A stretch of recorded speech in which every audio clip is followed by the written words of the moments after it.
नमस्कार मैत्रिणींनो, मी सुशिला शिलाई कोर्स मध्ये तुम्हा सर्वांचं अगदी मनापासून स्वागत करते। मैत्रिणींनो बघा, मग ज्यावेळेस बोटनिक ब्लाउज आपण कटिंग आणि टिचिंग करतो त्यावेळेस ब्लाउज अगदी परफेक्ट होतो। कटिंग पण आपल्याला वाटतं की खूप परफेक्ट झालेली, तरी सुद्धा ताई आम्ही शोल्डर तर बरोबर घेतलेला आहे, तरी सुद्धा आमचं बॅक साईडला खेचल्यासारखं का होतं। तर इथे मी स्क्रीनवरती फोटो देते। आता हा ब्लाउज मला परफेक्ट बसलेला आहे, परंतु तुम्हाला ह्या ठिकाणी उदाहरण म्हणून मी देते कोणत्या पोर्शन मध्ये तुम्हाला खेचल्यासारखं किंवा ओढल्यासारखं होतं। तर बघा, ह्या पोर्शन मध्ये ओढल्यासारखं किंवा खेचल्यासारखं होतं तर कशामुळे होतं। शोल्डर कमी घेतलं तर त्या ठिकाणचं जे पोर्शन असतो ते साहजिकच कमी होणार आहे। त्याच्यामुळे शोल्डर हे योग्य पद्धतीने तुम्ही घेतलं पाहिजे। नेहमी आपण बोटनेक ब्लाउज कटिंग करतो त्यावेळेस शोल्डर हे पूर्ण घ्यावं लागतं। पूर्ण म्हणजे ज्यावेळेस आपण घडी टाकतो किंवा पेपर कटिंग करतो त्यावेळेस आपण दुसरा भाग शोल्डरचा घेत असतो। आता ताई आम्ही सेम कटिंग करतो तरी सुद्धा आमचा प्रॉब्लेम होतो। तर या ठिकाणी मी खास तुमच्यासाठी बोटनिक ब्लाउज मध्ये क्रॉस बॅक कसा काढायचा जेणेकरून तो पोर्शन तुमचा कमी होऊ नये आणि प्रॉपर तुमचं कटिंग यायला पाहिजे। बॅक साईडला अगदी कम्फर्टेबल वाटायला पाहिजे, भाई वरती चढायला नको किंवा भाई खेचल्यासारखी व्हायला नको। आता भाई खेचल्यासारखी होत असेल तर त्यावेळेस शोल्डर पण कमी पडतं, हे पण कारण असू शकतं। किंवा तुम्ही बाहीचा जो मुंडा कॅप हाईट असते, मुंडाखोली असते, ती पण जास्त झाल्यामुळे पण होतं। तर अशा पद्धतीने हे कारण अनेक असू शकतात त्या ठिकाणी, परंतु आज इथे मी प्रॉपर क्रॉसबॅक तुमच्यासाठी घेऊन आलेली आहे आणि हा व्हिडिओ खूप इम्पॉर्टंट आहे। स्क्रीनवरती देते, ह्या पोर्शन मध्ये जर होत असेल तर हा क्रॉसबॅक तुम्हाला वापरायचा आहे। तर इथे व्हिडिओला आपण कंटिन्यू सुरुवात करूया। त्याच्या आधी आपल्याला इथे बघायचं आहे, फ्रंट हा ओपन आहे। हा ब्लाउज सुद्धा मी इथे वेअर केलेला आहे, तर फ्रंट साईडला कुठेही जोड वगैरे खेचल्यासारखं नाहीये। त्याच पद्धतीने बॅकला मी दाखवते तुम्हाला। बॅक साईडला पण तुम्ही इथे बघू शकता, बॅक साईडला कुठेही ओढल्यासारखं किंवा खेचल्यासारखं नाहीये।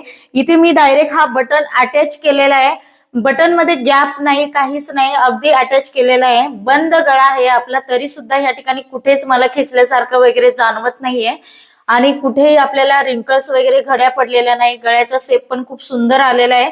अशा पद्धतीचे परफेक्ट जर तुम्हाला ब्लाउज पाहिजे असतील तर तुम्ही नक्कीच आपल्या चॅनलला सबस्क्राईब करा। याच्यावरती तुम्हाला नवनवीन स्टेप वगैरे शिकायला मिळतील आणि तुम्हाला जर अगदी डिटेल मध्ये शिकायचं असेल, स्टेप बाय स्टेप पद्धतीने तुम्हाला अगदी म्हणजे परफेक्टपणा पाहिजे असेल तर तुम्ही नक्कीच आपल्या स्क्रीनवरती जो व्हॉट्सअप नंबर दिलेला आहे त्याच्यावरती हाय करायचं आहे। आता आपले 7 फेब्रुवारी पासून रेकॉर्डेड क्लासेस हे चालू झालेले आहेत, म्हणजे आधीपासूनच चालू होत्या, परंतु 7 फेब्रुवारी पासून पुन्हा आपण नवीन बॅचेस ह्या चालू केलेल्या आहेत। तर ज्या त्यांना रेकॉर्डेड क्लासेस घ्यायचे असतील त्यांनी नक्कीच स्क्रीनवरती जो नंबर दिलेला आहे तो नोट आउट करून घ्या, त्याच्यावरती हाय करायचं आणि तुम्हाला ऍडमिशन घ्यायचंय।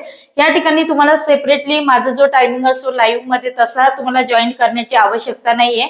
तुम्हाला प्रत्येक दिवशी एक एक स्टेप बाय स्टेप पद्धतीने व्हिडिओ बघायचे आहेत आणि जे तुमचे प्रॉब्लेम असतील ते सॉल्व्ह होतील आणि त्याच्यामध्ये डिटेल मध्ये शिकायला मिळणार आहे। कटिंग, टिचिंग, फिनिशिंग, कॅनव्हास कसं लावायचं, पॅडेड कसं लावायचं, गळ्यांचे प्रकार वगैरे, वेगवेगळे गळे आपले घेतले जाते, पफ स्लीव्ज असणार आहे, त्याच्यामध्ये भरपूर म्हणजे भरपूर तुम्हाला शिकायला मिळणार आहे।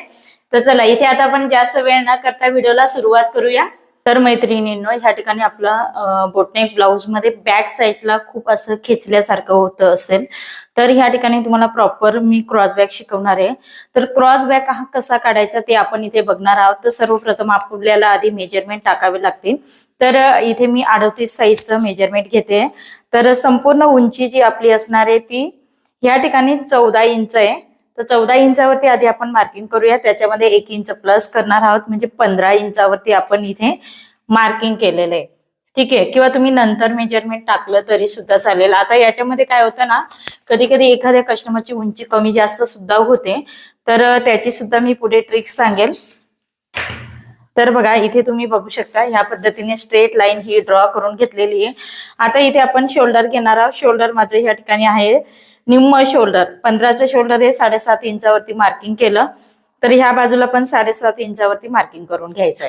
ओके, अशा पद्धतीने आपण मार्किंग केलेलं आहे। आता इथे आपण शोल्डरचा जो उतार देणार आहोत आपण तो 0.75 आणि मग आपण इथे काय करणार आहोत, 7 इंचावरती आर्महोलची लाईन देणार आहोत। तर टोटल आपण इथे 7.25 इंचावरती टोटल आपली लाईन येणार आहे, म्हणजे जेणेकरून आपली स्ट्रेट लाईन ही सरळ येणार आहे। ओके, त्याच्यानंतर आपण इथून सरळ लाईन ही ड्रॉ करून घ्यायची आहे। बघा, आता इथून आपल्याला काय करायचं, 2.5 इंचावरती एक लाईन ही ड्रॉ करायची आणि इथे शोल्डरचा स्लोप आपल्याला द्यायचा आहे. ओके, शोल्डरचा स्लोप दिल्यानंतर आता बऱ्याच वेळा काय होतं, आपण ज्या वेळेस क्रॉस बॅक देतो तर क्रॉस बॅक देताना आपण याचा सेंटर काढून मग इथून आपण आतमध्ये अर्धा इंच येतो. ओके, अर्धा इंच आल्याने काय होतं ना, या ठिकाणी कधी कधी एखाद्या कस्टमरचा पाठीचा भाग खूप रुंद असेल तर त्यावेळेस हा पोर्शन कमी पडतो. आणि असं नाही की ह्या कारणामुळे हे तर प्रॉपर आपलं कटिंग असणार आहे, परंतु बऱ्याच वेळा शोल्डर पण कमी जास्त घेतल्यामुळे पण हा प्रॉब्लेम, कमी घेतल्यामुळे हा प्रॉब्लेम क्रिएट होतो. तर इथे अर्धा इंच आतमध्ये येऊन गोलाई द्यायची नाही आपल्याला. तर आपण इथे प्रॉपर क्रॉसबॅक शिकणार आहोत. तर क्रॉसबॅक कसं काढायचं आपल्याला ते आपण इथे बघणार आहोत. तर बघा, 38 आपला चेस्ट आहे, बरोबर, ही 38 साईज आहे. तर 38 साईजला आपण 8ने भागणार आहोत. तर इथे जे आपलं उत्तर काय येणार आहे, 38 भागिले 8 करायचं आपल्याला, इक्वल किती आलं आपलं इथे उत्तर, 4.75. त्याच्यामध्ये आपल्याला 4.75 मध्ये आपल्याला किती ऍड करायचं, प्लस 2.25 इंच किंवा तुम्ही 2.5 इंच ऍड करू शकता.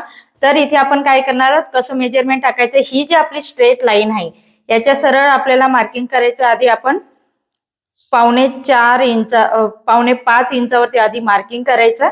हे बघा, 4.5 इंचावरती मी आधी मार्किंग केलं, त्याच्यानंतर त्याच्या पुढे प्लस आपल्याला 2.25 इंच करायचंय.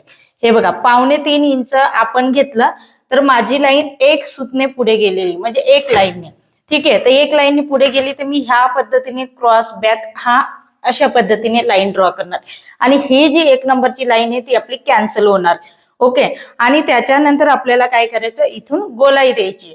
आता गोलाई देताना कशी गोलाई देणार आपण, तरी ह्या ठिकाणी 1.5 इंचावरती किंवा 1 इंचावरती तुम्ही गोलाई इथून देऊ शकता.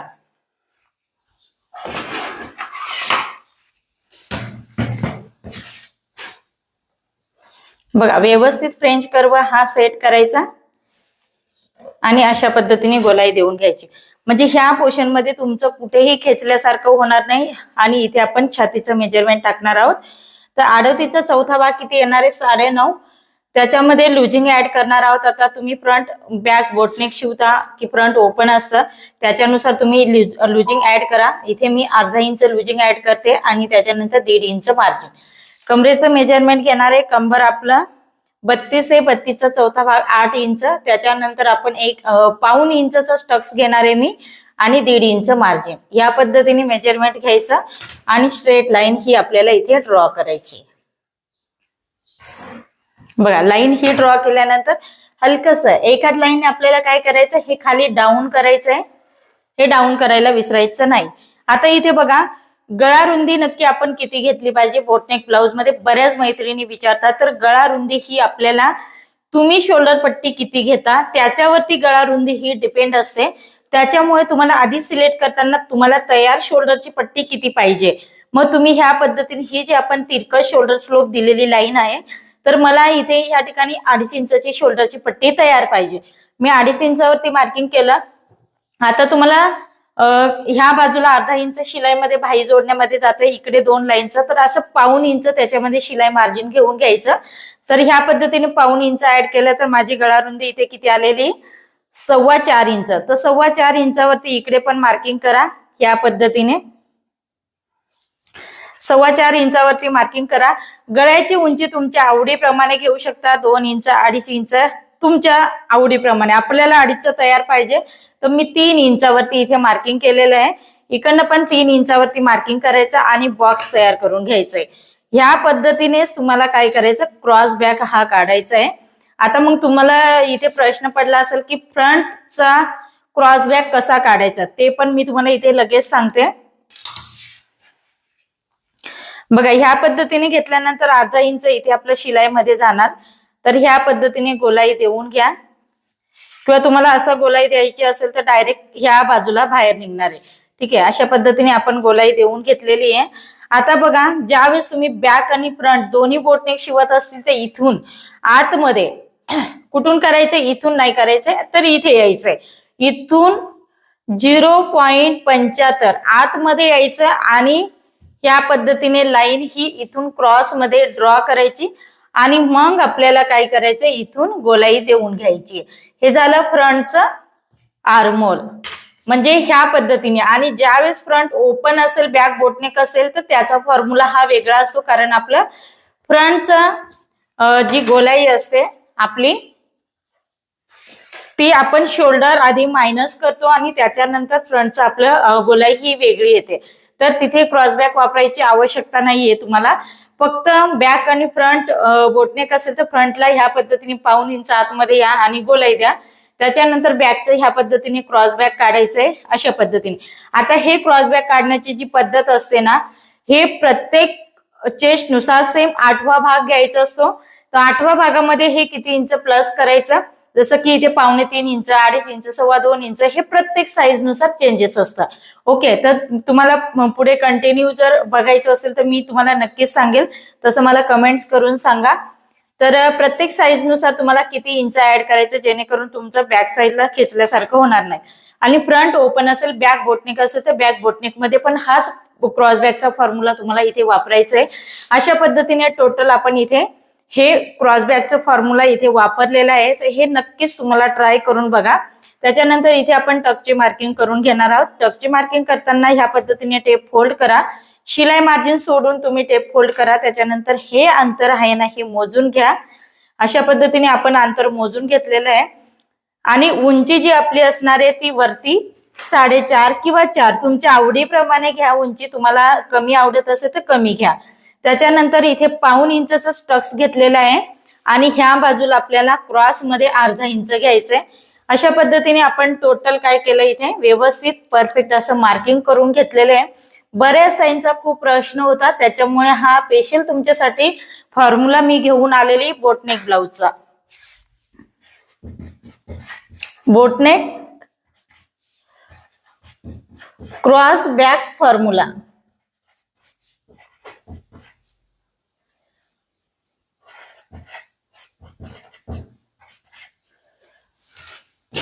तर आजचा व्हिडिओ तुम्हाला कसा वाटला ते मला नक्कीच कमेंट्स करून सांगा. आणि व्हिडिओ आवडला असेल तर लाईक करा, शेअर करा.